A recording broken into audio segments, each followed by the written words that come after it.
നമസ്കാരം. ഞാനിപ്പോൾ നിൽക്കുന്നത് ഇത്തിക്കര ആറിൻ്റെ ഒത്ത നടുവിലാണ്. ഇപ്പോൾ ഇവിടെ നിൽക്കുന്നത് വെളിനല്ലൂർ ശ്രീരാമസ്വാമി ക്ഷേത്രത്തിന് സമീപത്താണ് നിൽക്കുന്നത്. ഇവിടുത്തെ ഉത്സവമാണ്, 2ാം ദിവസമാണ് ഇന്നത്തെ പ്രത്യേകത എന്ന് വെച്ച് കഴിഞ്ഞാൽ ഈ ഒരു ക്ഷേത്ര ഉത്സവത്തിന് മീൻ കച്ചവടം അടക്കം നടക്കുന്ന വളരെ ഗംഭീരമായ കാഴ്ചയാണ്. അപ്പോൾ ചേട്ടൻ ഇപ്പോൾ ഈ ആറിൽ കുളിച്ചിട്ട് കയറുക, ഇനി അമ്പലത്തിലോട്ട് പോകും. ഇവിടെ കുളിച്ചിട്ട് അമ്പലത്തിലോട്ട് പോകും. എല്ലാ വർഷവും ഉള്ളതാണ്. ഒരു വർഷവും അത് മുടക്കം വരത്തില്ല. ഇത് നല്ല വെള്ളം അല്ലേ? നല്ല വെള്ളവും നല്ല ഇതിൽ കുളിച്ചിട്ടേ ഞാൻ നട കയറത്തുള്ളൂ, എന്റെ രീതി. അപ്പൊ ഈ ഇത് അവിടുന്ന് ഇങ്ങനെ ഒഴുകി വരുന്നത് പറയുന്നത് ഇത്തിക്കര ആറ് തന്നെ. ഇപ്പൊ വെള്ളം കുറവാ അല്ലേ? ഇപ്പം വെള്ളം കുറവ്. അതെ, ഇതിപ്പോ ആറിന്റെ നടുക്കാണ് ഞങ്ങൾ നിൽക്കുന്നത്. ഞങ്ങൾ രണ്ടുപേരും നിൽക്കുന്നത് കേട്ടോ. ഇത് മാത്രമല്ല, ഇതിന്റെ നടുക്ക് ഒരു കിണറുണ്ടെന്നാ പറയുന്നത് അല്ലേ? അറിയാം. ഉണ്ടെന്നല്ല, ഉണ്ട്. അപ്പൊ ആ കിണറിൽ നിന്നാണ് ഈ ഉറവ വരുന്നത് അതോ വരുന്നെന്ന് അത് പറയാൻ പറ്റത്തില്ല, അതെനിക്ക് അറിയത്തില്ല. ചേട്ടന്റെ പേരെന്താ? എന്റെ പേര് ഭാസ്കരൻ. 66 വയസ്സുണ്ട്. 66 വയസ്സിൽ ഇവിടെ വന്നിട്ടുണ്ട്. ഇവിടെ തന്നെ എന്റെ കുടുംബവും എല്ലാം ഈ അമ്പലം തന്നെ. ഈ ഭഗവാന്റെ അനുഗ്രഹം ഉണ്ട്. അങ്ങോട്ട് നടക്കാം. ചേട്ടൻ ഇപ്പം ഈ അമ്പലത്തിലേക്ക് പോകാനായിട്ട് പോവാ, കുളിച്ചിട്ടേ കയറും. അല്ലാതെ വീട്ടിൽ നിന്ന് കുളിച്ചിട്ട് വന്നാലും ശരി തന്നെ ഈ വെള്ളത്തിലൊന്നും ഇറങ്ങി ഞാൻ ഈ വെള്ളത്തിൽ ഇറങ്ങി കുളിച്ചിട്ട് ഭഗവാനെ കാണാൻ ഞാൻ കയറത്തുള്ളൂ. ഇപ്പൊ ഈ ഇതുമായിട്ട് ബന്ധപ്പെട്ട് ഇങ്ങനെ ഈ ആറിൽ കൂടെ ആണല്ലോ ഈ കതിര് അതൊക്കെ കഴിഞ്ഞ്. ഇതിന്റെ പ്രത്യേകം എന്ന് പറഞ്ഞാല് തലയാട്ടമാണ് ഇതിന്റെ ഏറ്റവും വലിയ പ്രധാനം. അത് ഇന്നലെ രാത്രി അതായത് പാട്ടൊക്കെ പാടി. ഇതിപ്പോ തിരുവനന്തപുരം ജില്ലയും ഇത് കൊല്ലം ജില്ലയാ? ഇത് കൊല്ലം ജില്ല, അമ്പലം കൊല്ലം ജില്ല. പാലത്തിനപ്പുറമാണ് തിരുവനന്തപുരം ജില്ല. ഇങ്ങോട്ട് തിരുവനന്തപുരം ജില്ല. അത് 2 ഭാഗം കിടപ്പുണ്ട്. അപ്പൊ ഈ തിരുവനന്തപുരം ജില്ലയിൽ നിന്നുള്ള ആൾക്കാരും കൊല്ലം ജില്ലയിൽ നിന്നുള്ള ആൾക്കാരും അമ്പലത്തിൽ വരും. ഇതിപ്പം വർഷങ്ങളായിട്ട് പിന്നെ ഇതുപോലുള്ള വ്യാപാരങ്ങളും ഒക്കെ നടക്കുന്നുണ്ട്. വർഷങ്ങളെന്ന് പറഞ്ഞാൽ എനിക്ക് ഓർമ്മയായ കാലം അത് ഇപ്പോഴേ ആളൊക്കെ കുറവാണ്. വർഷങ്ങൾക്ക് എൻ്റെ കൊച്ചിലെയൊക്കെ ആണെങ്കിൽ 15 ദിവസത്തെ കച്ചവടം ഇതിനകത്ത് കാണും. ഈ കച്ചവടം എന്ന് പറഞ്ഞാൽ ഇവിടെ ആയിരുന്നു, ഈ മണപ്പുറത്തായിരുന്നു. അത് മൊത്തവും മണലാണ്. ഇപ്പം വെള്ളം ആയതുകൊണ്ടാണ് അങ്ങോട്ട്. ഈ കച്ചവടം ഇല്ലാതെ ഉത്സവമില്ല, നടക്കത്തില്ല. അത് ഒരു വർഷം എനിക്ക് ഓർമ്മയായ ഒരു വർഷം ഈ മീൻചന്ത വേണ്ടെന്നും പറഞ്ഞുകൊണ്ട് ഇവിടെ മീൻ കച്ചവടം വേണ്ടെന്നും പറഞ്ഞുകൊണ്ട് ഒരു പ്രശ്നമൊക്കെ ഉണ്ടായി. പക്ഷെ അന്ന് അനുഭവിച്ച് ചുറ്റോടമുള്ള ജനങ്ങൾ മൊത്തം വീണ്ടും കൊണ്ടുവന്നു. അപ്പൊ ഈ ശ്രീകൃഷ്ണ വിഗ്രഹമൊക്കെ ആൾക്കാർ കൊണ്ടുപോയിക്കുന്നതാണ്. അത് ഇന്നലെ രാത്രി ആരെങ്കിലും കൊണ്ടുവച്ചായിരിക്കും. ഈ ആറിന്റെ നടുക്ക് തന്നെ കൊണ്ടുവച്ചിരിക്കുക. ഈ വിഷു ആയതുകൊണ്ട് കണിയൊക്കെ പ്രത്യേകത തന്നെ. പക്ഷെ വെള്ളമൊക്കെ ഉണ്ടായിരുന്നെങ്കിൽ ഇതിലൊന്നും ആൾക്കാർക്ക് നടക്കാനും എടുക്കാനും ഒക്കത്തില്ല. എന്റെ കൊച്ചിയിലൊക്കെ എന്ന് പറഞ്ഞാൽ ഇവിടെ തന്നെ ആളും പേരും കച്ചവടങ്ങളും എല്ലാം ഈ ഒരു ഭാഗത്ത് 10-20 ദിവസം വരെ കടകളൊക്കെ കെട്ടി കച്ചവടവും കാര്യങ്ങളും. ഈ ആൾക്കാർ ഈ സാധനങ്ങൾ വാങ്ങാനായിട്ട് തന്നെ വരുന്ന ആൾക്കാർ. ഇവിടെ എന്ന് പറഞ്ഞാല് പിന്നെ ചേമ്പ് കാച്ചിൽ ഇതൊന്നും ഇല്ല. അതൊക്കെ നേരത്തെ വർഷങ്ങൾക്ക് മുമ്പ് ഇതെല്ലാം ഇതിനകത്ത് തന്നെ കച്ചവടം. ഇതൊരു കാർഷിക വിപണി തന്നെയായിരുന്നു കേട്ടോ. കർഷകരോടുള്ള അത്രയും തന്നെ. എന്റെ കൊച്ചുനാളിൽ ഒരു 10-15-18 വയസ്സ് ഒക്കെ ഇവിടെ തന്നെ ആയിരുന്നു കച്ചവടങ്ങൾ മൊത്തം. ശരി ചേട്ടാ, കാണാം. വെളിനല്ലൂർ ശ്രീരാമസ്വാമി ക്ഷേത്രമാണിത്. ഈ വെളിനല്ലൂർ ശ്രീരാമസ്വാമി ക്ഷേത്രത്തിലെ മുഖ്യ ദേവൻ ശ്രീരാമസ്വാമിയും ഉപദേവനായിട്ട് ഇന്ദ്രലേപസ്വാമിയുണ്ട്. ഇന്ദ്രലേപസ്വാമി ക്ഷേത്രത്തിലെ ഉത്സവമാണ് രോഹിണി ഉത്സവം എന്നറിയപ്പെടുന്നത്. ഇത് കാർത്തിക തുടങ്ങി 8 ദിവസം നീണ്ടു. 2000 വർഷം പഴക്കമുള്ള ക്ഷേത്രമാണിത്. സ്വയംഭൂവായ വിഗ്രഹമാണ് ഇന്ദ്രലേപ ക്ഷേത്രം. ആ ഇന്ദ്രലേപ ക്ഷേത്രത്തിൻ്റെ ഉത്സവമാണ് മീനമാസത്തിലെ രോഹിണി ദിവസം നടക്കുന്നത്. അന്ന് സർവ്വമതസ്ഥർക്കും ക്ഷേത്രത്തിൽ വരികയും പൂജ ചെയ്യുവാനും ക്ഷേത്രത്തിനകത്ത് കയറാനുള്ള അവകാശം ഉണ്ടായിരുന്നു. അത് ക്ഷേത്രപ്രവേശന വിളംബരത്തിനും വളരെ മുമ്പ് തന്നെ ഇവിടെ സാധാരണ ഏറ്റവും അടിത്തട്ടിലുള്ള അന്ന് നമ്മൾ പറഞ്ഞിരുന്ന ആൾക്കാർക്ക്, സാധാരണക്കാരായ ആൾക്കാർക്ക് പ്രവേശിക്കാനും പൂജ നടത്താനുള്ള അവകാശം സിദ്ധിച്ചിരുന്നൊരു ക്ഷേത്രമാണ്. ഇത് 2 ഉത്സവമായിട്ടാണ് നടക്കുന്നത്. അതെ, ഈ മീനമാസത്തിലെ രോഹിണി തുടങ്ങി 7 ദിവസം, അതായത് കാർത്തിക തൊട്ട് 8 ദിവസം ഈ അമ്പലത്തിൽ, അതായത് ശിവക്ഷേത്രത്തിൽ ഇന്ദ്രലേപ ക്ഷേത്രത്തിലെ ഉത്സവം. മേടമാസത്തിൽ തിരുവോണം മെയിൻ ശ്രീരാമസ്വാമി ക്ഷേത്രത്തിൻ്റെ കൊടിയേറ്റ്. അങ്ങനെയാണ് നമ്മുടെ ഈ ശ്രീരാമ ഭഗവാൻ ഈ സ്ഥലത്ത് വന്നിട്ടുണ്ടെന്ന് എങ്ങനെയാണ് അതിൻ്റെ? വളരെയേറെ ശ്രീരാമൻ്റെ കഥയുമായിട്ട് വളരെയേറെ ബന്ധപ്പെട്ടുള്ള സ്ഥലമാണ്. നമ്മുടെ ഈ ക്ഷേത്രത്തിന് മുന്നിൽ കാണുന്ന വിശാലമായ ഭാഗം വെള്ളം കെട്ടിക്കിടക്കുന്നത്, അതായത് ഇത് ഇത്തിക്കരയാറാണ്. ഇവിടെ ഇത്തിക്കരയാറിൻ്റെ ഏറ്റവും വീതി കുറഞ്ഞ ഭാഗവും വീതി കൂടിയ ഭാഗവും ഇവിടെ തന്നെയാണ്. ഇവിടെയാണ് മലഞ്ചുഴി എന്നാണ് അറിയപ്പെടുന്നത്. സീതാന്വേഷണത്തിനായിട്ട് വരുന്ന ശ്രീരാമസ്വാമി സുഗ്രീവൻ്റെ സഹായം അഭ്യർത്ഥിച്ച് വരികയാണ്. അപ്പോൾ ഇത് ഉഗ്രംകുന്നാണ് ഈ സ്ഥലത്തിൻ്റെ പേര്. സുഗ്രീവൻ കുന്ന് ലോപിച്ചാണ് ഉഗ്രംകുന്നായിട്ട് മാറിയത്. അപ്പോൾ ഇവിടെ വരുമ്പോൾ സുഗ്രീവന് ഒരു ഉറപ്പ് വേണം. ബാലിയെ കൊല്ലാൻ കഴിവുള്ള ആളാണ് ശ്രീരാമനെന്ന് ഉറപ്പ് വേണമെങ്കിൽ ഈ സപ്തസാലങ്ങൾ 7 വൃക്ഷങ്ങൾ വളഞ്ഞു നിൽക്കുന്ന ഒരു പ്രദേശമാണ് ആയിരുന്നു ഇവിടെ. അപ്പോൾ ആ സപ്തസാലങ്ങളെ ഒറ്റ അമ്പ് കൊണ്ട് എഴുതി വീഴ്ത്തുന്ന ഒരു ചെയ്യാൻ കഴിയുമെങ്കിൽ അവർക്ക് ബാലിയെ കൊല്ലാമെന്നുള്ള വിശ്വാസമുണ്ട്. അപ്പോൾ അത് പറഞ്ഞപ്പോൾ ശ്രീരാമസ്വാമി ഇത് ഈ 7 സപ്തസാലങ്ങളെയും ഒറ്റ അമ്പിനാൽ എഴുതി വീഴ്ത്തി. ആ സ്ഥലമാണ് ഈ മലഞ്ചുഴി എന്നറിയപ്പെടുന്ന ഈ ക്ഷേത്രത്തിനുള്ള ഭാഗം. ഇതിനടുത്ത് തന്നെ ബാലിയാങ്കുന്ന് എന്ന് പറയുന്ന ബാലി വസിച്ചിരുന്നു എന്ന് വിശ്വസിക്കപ്പെടുന്ന ഒരു മലയുണ്ട്. അവിടെ വെച്ചാണ് ബാലിയെ കൊല്ലുന്നത്. ബാലി മരിച്ചു വീഴുന്ന സമയത്ത് ബാലിക്ക് വെള്ളം കൊടുക്കാൻ വേണ്ടിയിട്ട് അവിടെ ഉണ്ടായിരുന്നൊരു പാറയിൽ അമ്പയച്ച് അവിടെ നിന്ന് വെള്ളം വരുത്തി എന്നൊരു ഐതിഹ്യമുണ്ട്. ആ വെള്ളം ഇപ്പോഴും അവിടെ ശുദ്ധജലമായിട്ട് ഇപ്പോഴും ഒഴുകിക്കൊണ്ടിരിക്കുകയാണ്. അത് 365 ദിവസവും അവിടെ വെള്ളം ശുദ്ധജലം ഒഴുകിക്കൊണ്ടിരിക്കും. ഈ ക്ഷേത്രോത്സവവുമായി ബന്ധപ്പെട്ട് ഇങ്ങനെ മീൻ കച്ചവടം അങ്ങനെയൊക്കെയുള്ള സംഭവങ്ങളല്ല. അത് ഒന്ന് ശ്രീരാമസ്വാമിയുടെ ഏറ്റവും അടുത്ത ഒരു കൂട്ടുകാരനായിരുന്നു മുക്കുവ രാജാവായ ഗുഹൻ.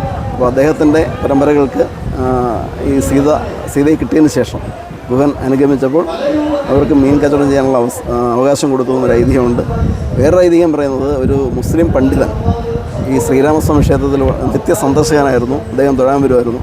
അന്നത്തെ യാഥാസ്ഥികരായുള്ള ആൾക്കാർ ഇത് ഇഷ്ടപ്പെട്ടില്ല.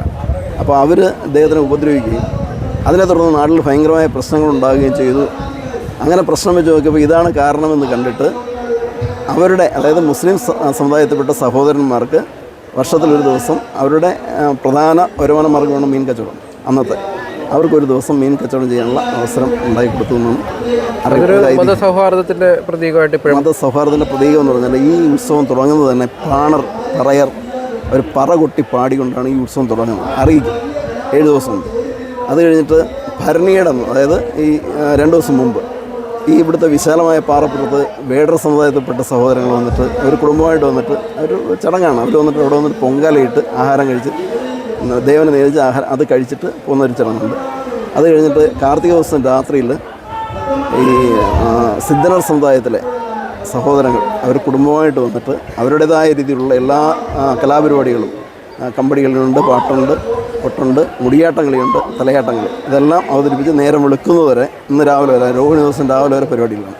അതിനിടയ്ക്ക് ഇവിടെ ഈ പാത്രനിർമ്മാണം ചെയ്യുന്ന വേളാർ സമുദായത്തിൽപ്പെട്ട ആൾക്കാർ അവർ നായ്രൂപം ഉണ്ടാക്കി ഇവിടെ സമർപ്പിക്കുന്ന ഒരു നായ്വയ്പ് ഉത്സവം എന്നാണ് അറിയപ്പെടുന്നത്. ഇങ്ങനെ എല്ലാവരും എന്നിട്ടാണ് രാവിലെ. വേറൊരു കാര്യം, നമ്മൾ ഇവിടെ വന്നപ്പോഴേ ഈ ചട്ടിയും ചുണ്ണാമ്പും അതുമായിട്ടുള്ള ഒരു ബന്ധമുണ്ട് ഈ ഉത്സവമായിട്ട് ബന്ധപ്പെട്ട്. അത് ശരിക്കും പറഞ്ഞാൽ പണ്ട് തൊട്ടേ നമ്മുടെ ശാസ്ത്രീയമായ രീതിയിൽ നമ്മൾ ജലം ശുദ്ധി ചെയ്യുന്നതിനുള്ളൊരു സമ്പ്രദായമായിരുന്നു. ഈ ഉണക്ക സമയമാണല്ലോ, ആ സമയത്ത് ഇത് മേടിച്ചുകൊണ്ട് പോയി കലക്കി നമ്മൾ കിണറ്റിലൊഴിച്ച് കഴിഞ്ഞാൽ ആ ജലം ശുദ്ധി ചെയ്യപ്പെടും എന്നുള്ള വിശ്വാസമുണ്ട്. അണുവിമുക്തമാക്കും. അങ്ങനെ അതിനു വേണ്ടിയിട്ടുള്ള രീതിയാണ് ഈ ചുണ്ണാമ്പും കൊടുക്കുന്നത്. അപ്പോൾ ക്ഷേത്രത്തിൻ്റെ ഫ്രണ്ടിൽ നിന്ന സമയത്ത് വെള്ളത്തിലൂടെ ഇങ്ങനെ കാളയെ എടുത്ത് അപ്പുറത്തെ സൈഡിൽ നിന്ന് ഇങ്ങോട്ട് വരുന്നുണ്ട്. അതെന്താ? അത് ഒരു വിഭാഗത്തിൻ്റെ ഈ പറഞ്ഞ പോലെ വേടർ സമുദായത്തിലെ സഹോദരങ്ങൾ അവർ കെട്ടിയുണ്ടാക്കുന്ന കതിരുകളെയാണ് അവർ ആഘോഷമായിട്ട് കൊണ്ടുവന്ന് ദേവന് സമർപ്പിച്ചിട്ട് പോകുന്നത്. ഇത് കാർഷിക സംസ്കൃതിയായിട്ട് ബന്ധപ്പെട്ട ഉത്സവമാണ്. അപ്പോൾ അവർ കതിരുകളയായിട്ട് വരുന്നതാണ്. പിന്നെ ഇവിടെ രാവിലെ വെളുപ്പിന് 3:30 തന്നെ ഈ കാളച്ചന്ത അങ്ങനെയുള്ള സംഭവങ്ങളൊക്കെ. കാളച്ചന്ത ഇതുമായിട്ട് ബന്ധപ്പെട്ട് തന്നെ, ക്ഷേത്രമായിട്ട് ബന്ധപ്പെട്ട് തന്നെ തൊട്ടപ്പുറത്ത് കാളവെയിലാണ് നടക്കുന്നത്. അത് പാണ്ഡ്യ നാട്ടിൽ നിന്ന് കയറിടാത്ത കാളകളെ കൊണ്ടുവരും, കൂട്ടമായിട്ട് കൊണ്ടുവരും. ആയിരക്കണക്കിന് കാളകളാണ് വരുന്നത്. അങ്ങനെ കൊണ്ടുവന്നിട്ട് ഇവിടെ കൊണ്ടുവന്നിട്ട് അപ്പോൾ വിറ്റുപോകും. അങ്ങനെ കയറിടുന്ന ഒരു ചടങ്ങാണ്. കയറിടുമ്പോഴത്തേക്ക് ഇത് കുതിരി മാറി ഓടുകയൊക്കെ ചെയ്യും. ഭയങ്കരമായിട്ട് 3-4 കയറിട്ടൊക്കെ ഒരു കാളെ പിടിക്കുന്നത്. അങ്ങനെ കാളകളെ കൊണ്ട് അന്ന് നല്ല ശരിക്കും ഇതുണ്ടല്ലോ, കൃഷിയുണ്ടല്ലോ. അപ്പോൾ അതെല്ലാം ചെയ്യാനുള്ള ഒരു കേന്ദ്രമായിരുന്നു. എല്ലാ കാർഷികപരമായിട്ട് ബന്ധപ്പെട്ട എല്ലാ സാധനങ്ങളും മേടിക്കാൻ പറ്റുന്ന ഒരു സ്ഥലമായിരുന്നു. ഈ ക്ഷേത്രവുമായി ബന്ധപ്പെട്ട് ഇപ്പം ഒരുപാട് കരകളുടെ അങ്ങനെ എന്തെങ്കിലും? 5 കരകളാണ്. 5 കരകളും കൂടി ചേർന്നാണ് ക്ഷേത്രത്തിലെ ഉത്സവം നടക്കുന്നത്. ബാക്കിയുള്ള കാര്യങ്ങളെല്ലാം തീരുമാനിക്കുന്നത് 5 കരകളുടെ ഭാരവാഹികൾ ഉൾപ്പെടുത്തി ഉപദേശ സമിതി ഉണ്ടായിട്ടുണ്ട്. ആ ഉപദേശ സമിതിയുടെയാണ് നേതൃത്വത്തിലാണ് എല്ലാ ഉത്സവം, എല്ലാ പരിപാടികളും നടത്തുന്നത്. ചേട്ടൻ്റെ പേര്? എൻ്റെ പേര് ഹരിദാസ്. ഞാൻ രക്ഷാധികാരിയാണ് ഉപദേശ സമിതിയുടെ. അതെ, ഇത് ദേവസ്വം ബോർഡ് ക്ഷേത്രമാണ്. ശബരിമല ഉത്സവത്തിന് 5 വർഷമായിട്ട് സ്ഥിരമായിട്ട് ആറാട്ടെന്ന് എഴുന്നള്ളിക്കുന്നതാണ്. ഇവരൊരു മടലെടുത്ത് ഞങ്ങൾ എറിഞ്ഞോ? ഇഷ്ടപ്പെട്ടില്ല. അല്ല, വലിയ ശല്യക്കാരനൊന്നുമല്ല. പക്ഷെ അടുത്ത് എന്തെങ്കിലും ഇത് ചെയ്ത് കഴിഞ്ഞാൽ ശല്യമാണ്. അത് ശാന്തി സ്വഭാവമാണ്. ശബരിമല ക്ഷേത്രത്തിൽ എല്ലാ വർഷവും പോകുന്നത്. ഇപ്പം തുടർച്ചയായിട്ട് ഇപ്പൊ 5 വർഷം മണികണ്ഠനാണ് പോയിക്കൊണ്ടിരിക്കുന്നത്. ഓ കെട്ടും കെട്ടിയൊക്കെ പോകുന്നത്. കെട്ടും കെട്ടിയൊക്കെ പോകുന്നത്. ഈ വർഷം പോയിട്ട് വന്നതേ ഉള്ളൂ. പിന്നെ ആറന്മുള, ചെങ്ങന്നൂര് മണികണ്ഠനാ പോകുന്നത്. ചേട്ടന്റെ സ്ഥലം ഇവിടെ തന്നെയാണോ? എന്റെ സ്ഥലം ഇവിടെ തന്നെ. ഭയങ്കര തിരക്കാണ്. രോഹിണി എന്ന് വെച്ചാൽ മീൻ കച്ചവടം ഇല്ലയോ, എല്ലാ ജാതി മതസ്ഥരും വരുന്നേ ഇല്ലയോ രോഹിണിക്ക്.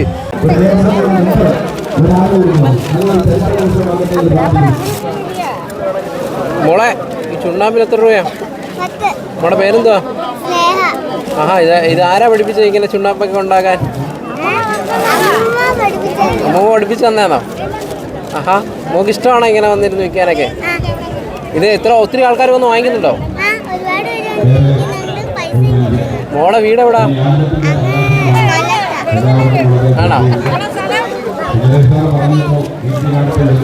ഇതിപ്പോ നമ്മൾ ഈ ഉത്സവത്തിന് വേണ്ടിയിട്ട് ഉണ്ടാക്കിയതാണോ ഈ ചുണ്ണാമ്പ്? ഉത്സവത്തിന് മാത്രമല്ല, അല്ലാതെ ഞാൻ ചുണ്ണാമ്പ് വിൽക്കുന്ന നേരത്തെ ഇതാണോ ജോലി? അതോ എല്ലാ ജോലിക്കും പോകും. എന്നാലും പ്രധാനം ഇതാ. ഈ കക്കയൊക്കെ എവിടെ നിന്ന് കിട്ടും? അഞ്ചൽ പോയി എടുക്കും. അഞ്ചൽ പോയി. അപ്പൊ ഇത് നമ്മള് ഇത് ഈ ഉത്സവം കേന്ദ്രീകരിച്ച് ഇത്രയാണോ ഉണ്ടാക്കി? ഇനി അല്ല, ഉത്സവത്തിന് പിന്നെ ഉണ്ടാക്കുന്നത് ഇവിടെ നടത്തിയിട്ട് വേറെ കൊടുക്കുള്ളൂ. ഇന്നത്തെ കച്ചവടം ഇവിടെ മാത്രമേ ഉള്ളൂ. നാളെയൊക്കെ കടയിൽ കൊടുക്കും. ഇത് നമ്മളെ വെറ്റില മുറുക്കാൻ ഉപയോഗിക്കുന്ന അതേ ചുണ്ണാമ്പ് തന്നെയല്ലേ? കക്ക നീട്ടി എടുക്കുന്നതാ.